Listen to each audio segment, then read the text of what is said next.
लुबैया आंनि गामिया आंनि लुबैनाय बायदि समस्थियाव थाथों बेखौ लुबैयो दा बिनिखायनो माखासे थागोन नाथाय बिनि गेजेरजोंनो जोङो जि मोजां बेखौसो मावलांनांगोन आरो इलेक्शन कमिसनखौ थांनानै नारसिननानै खामानि मावनो हाया बिथांमोना सानै हयै माबा मोनसे बानायदों बेखौ जोंनि जि अजद जोंनि जि आपत्ति बेखौ जों अरायसम होबाय थागोन आरो 2026 आव जिहेतु डिलिमिटेसन जाफिनगोन बै समाव जोङो मोजां खाबु लानो नाजागोन जे जोंनि बायदि जाहाथे लकसभा एसेम्ब्लि गासैखौबो जों बानायना लानो हायो।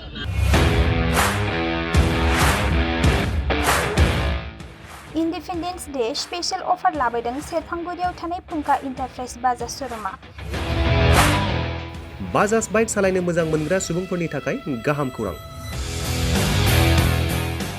क'क्राझार जिल्लानि सेरफांगुरियाव थानाय फुंखा इन्टारप्राइज बाजाज श'रुमा होगासिनो दं 31 आगस्तसिम इन्डिपेन्डेन्स डे स्पेशल अफारनि एक्सेन्ज। बाइक बायगिरि बिथांमोना इसेल' बिबांनि रां होग्रोनानै प्लेटिनानि मडेल, बाजाज सिटीनि मडेल आरो पालसार 125नि गासैबो मडेलनि बाइकखौ आरसि आरो इन्सुरेन्स लाफानानै 10,999 रां बेसेनावनो लवेस्ट डाउन पेमेन्ट होनानै बाइक लानो हागोन आरो 1,000 रां होग्रोनानै गोसो बायदि बाइकखौ आवग्रिनानै दोननो हागोन।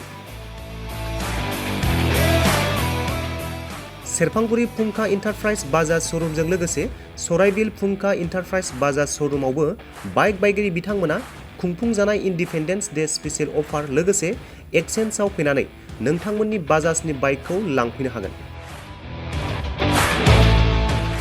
सेरफांगुरि फुंखा इन्टारप्राइज बाजाज श'रुमा नोंथांमोननो लोगोसे मोजां अफारबो लाबोदों। बेफोरनो जाबाय 5 लिटार पेट्रल फ्रि, गंसे हेलमेट फ्रि, केस होनानै बाइक बायगिरिफोरनो 1,000 रां केसबेक हरफिननाय जागोन।